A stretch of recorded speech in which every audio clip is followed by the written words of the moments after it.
Alright, in this video we're going to be learning how to differentiate using the quotient rule. And the quotient rule is when we have a function that looks like this. So if we have a function where y is equal to some function f of x divided by another function g of x, to find out the derivative of this function, in other words, in order to work out dy over dx, the formula for this is g of x f dash x minus g dash x f of x all over g of x whole squared. And I'll tell you an easy way to do this as we do some example problems, but I have a few for us to do in this video. The first one we're going to be doing is how do we work out the derivative of this function?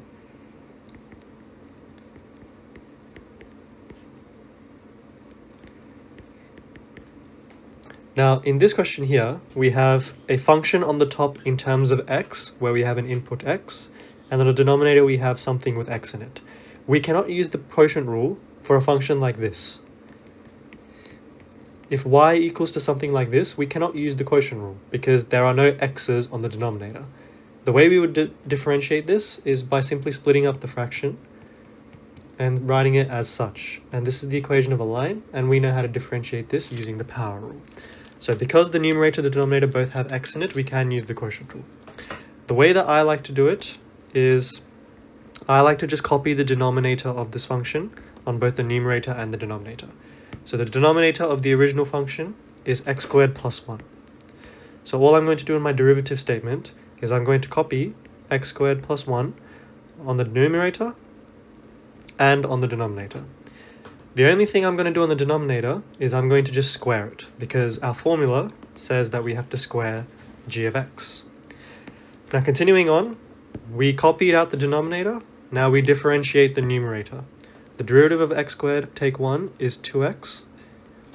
And then we do the opposite. In this case, we differentiated the numerator, kept the denominator, differentiated the denominator and kept the numerator. In the next term, we're going to do the opposite. We're going to differentiate the numerator. We're going to differentiate the denominator, but keep the numerator. So in this case, we're going to keep the x squared, take 1, and then we're going to times it by 2x. And the 2x comes from the derivative of the denominator. Now all we can do is we can expand out the numerator. So we have 2x cubed plus 2x minus 2x cubed plus 2x, and this simply becomes 4x divided by x squared plus 1 whole squared. That is the derivative of this function using the quotient rule. Let's do a few more. The next one we're going to be doing is when y equals to 2x plus 1 divided by 2x cubed plus 2x. The derivative of this function is, again, we can use the quotient rule because the numerator has x and the denominator has x as well. So first thing I'm going to do is I'm going to copy out the denominator on both the numerator and the denominator. So in this case, I'm going to copy out 2x cubed plus 2x and 2x cubed plus 2x. But on the denominator, I'm just going to square it. Then on the numerator, all I'm going to simply do is differentiate the top term, the f of x. I'm going to let this be f of x, by the way, and this be g of x. So when I do it, I'll have 2, because the derivative of f of x is simply 2. And now I'm going to do the opposite. I'm going to do minus the derivative of the denominator, which is 6x squared plus 2, times by the numerator, which is 2x plus 1. Now all I can do is I can expand the numerator to simplify. So to expand the numerator, you get 4x cubed plus 4x minus away 12x cubed, take 6x squared,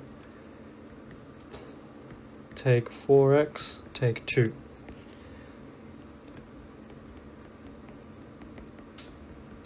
Now simplifying all of this out, we can cancel out a few terms. We can cancel out this term and this term here. I'll do it in a different color. And we can also simplify the 4x cubed and the minus 3x squared. So when we have our final answer, what we will end up having is minus 8x cubed, take 6x squared, take 2, and all I can do to this numerator term is I can factorize out a minus 2. So if I factorize out a minus 2 on the numerator, I can have 4x cubed plus 3x squared plus 1. That is how you differentiate this term over here. Let's go to our next one. The next one we're going to be doing is y equals to e to the power of x divided by e to the power of 3x plus 3. Pause the video and give this a go yourself. Okay, so in order to differentiate this, what we need to recognize is the numerator in this case is f of x, and the denominator is g of x. So for our quotient rule, we would use the formula I gave at the beginning of this video. You can rewind to go and find it. So dy on dx is simply equal to, again, copy out the denominator, copy out g of x. So e to the power of 3x plus 3, and e to the power of 3x plus 3 whole squared.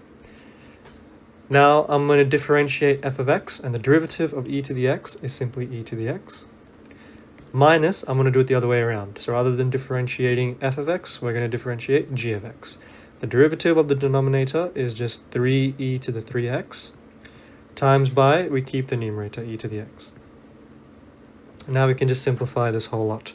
Expanding all of this out, we would get e to the power of 4x, and the way I got e to the power of 4x is e to the power of 3x times e to the power of x. This is the addition identity, where we can simply just, we can add the exponents. So e to the power of 4x.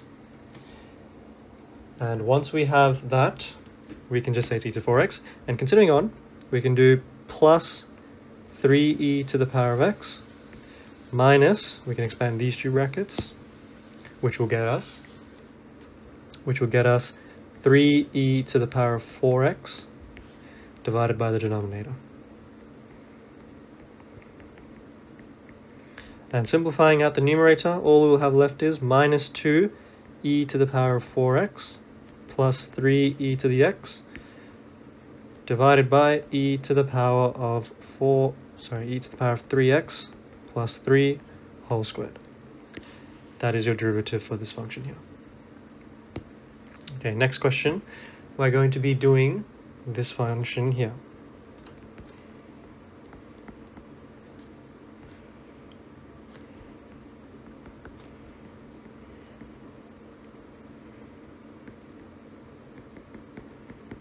Okay, pause the video and have a go at this one yourself. So again, continuing on, we know that dy on dx is simply the quotient rule.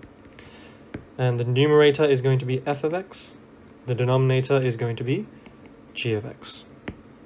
And if we continue using the quotient rule, we'll have x plus 1 on the numerator, x plus 1 on the denominator, but squared on the denominator.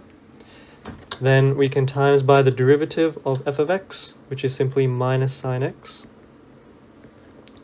Minus away the opposite, so we can times by the derivative of g of x, which is 1, times by the derivative of f of x. Oh, so times by just f of x, which is cosine of x. Expanding all this out, we'll have minus x sine x, minus sine x, minus cos x, all over x plus 1 whole squared. Let's keep going. We're going to work out the derivative. We're going to work out the derivative of ln x divided by x squared plus 1, where x is going to be more than 0. Pause the video and have a go at this yourself. Okay, to work out the derivative of this function here, we need to use quotient rule again. So derivative copy out the denominator. Feels very repetitive, but that's because it is. That's because the quotient rule is literally the same thing every time. So we can square the denominator for this one, and now we can differentiate f of x. So f of x's derivative is simply 1 over x minus the opposite way around. We can times by 2x times by ln of x. And once we have this fully expanded, we will have the numerator expansion is simply x plus 1 on x, take 2x ln x all over x squared plus 1 whole squared. And it is not simple to have a fraction in your numerator, so all I'm simply going to do here is I'm just going to times the numerator and the denominator by x. So if I times the numerator by x and the denominator by x, I can cancel out the fraction on the top here. So I can have x squared plus 1 take 2x squared ln x all over x times x squared plus 1 whole squared. And that is the derivative of this question here. We'll do one last example in this question here. The last one we're going to work out the derivative for is this one here.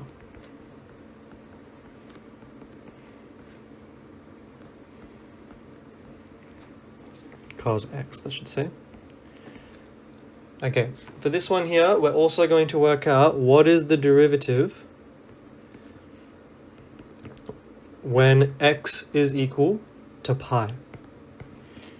So let's first work out the derivative. In this one, because we have a fraction with two functions, we have a function in terms of x, f of x, function in terms of x, g of x, we can use the quotient rule.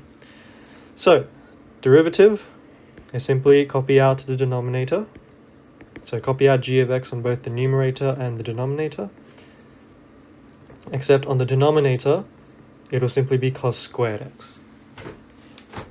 Now we times by the derivative of f of x, 6x.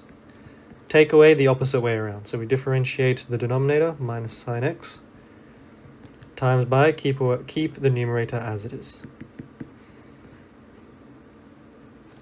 Okay, now what we have is we can expand all this out. So d, if we copy out cos x times 6x, we get 6x cos x, plus, we can make this plus sine x times this. So then sine x times this will become plus 3x squared sine x, plus sine x, all over cos squared x. And what we want to work out is dy on dx when x equals to pi. So dy on dx when x equals to pi, simply plug in pi. So we'll have 6 pi times by the cosine of pi plus 3 pi squared sine of pi plus sine pi divided by cos squared pi. And if you don't have your exact values, I will be making a video / another video might be already up on my channel. So just have a look at that to assist you in how to work out the sine of pi, the cos of pi, etc. So in this case, cosine of pi is simply -1. So we're going to say cosine of pi is equal to -1. And sine of pi is equal to 0.